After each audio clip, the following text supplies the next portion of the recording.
handa na namin dalhin ang aming nakolekta.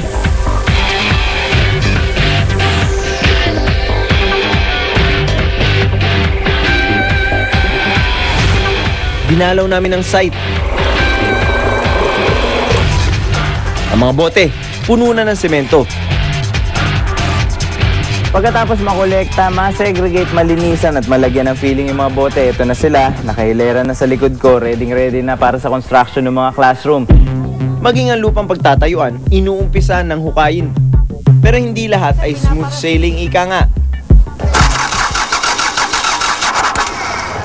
At naging sunod-sunod ang hindi magandang balita. Kaya kung makadidiskarga ba ito rin? Nasira ang machine na pwede sanang makatulong sa paggawa ng kisame para sa San Crispin Elementary School. At aabutin pa yata ng ilang araw bago ito maayos. Pero ganun pa man, hindi pa rin kami nawawala ng pag-asa na maisakatuparan ng aming misyon. 2 buwan na lang mula sa nakatakdang unveiling nito. Umabot pa kaya kami? Abangan ang kahihinatnan ng Born Project sa susunod na Miyerkules. Ako si Kiko Ruscha. Ako si Doc Fred Sresio. Born to be Wild!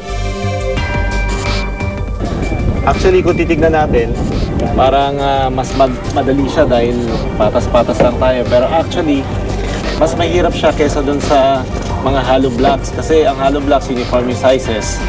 Ito namang mga bote, iba-iba dahil iba-iba yung mga manufacturers.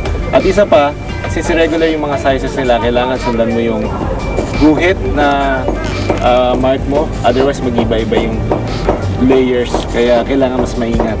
Para sa isang eco-library gaya nito na may sukat na 60 square meters, mangangailangan tayo ng 4,000 na plastic bottles gaya nito.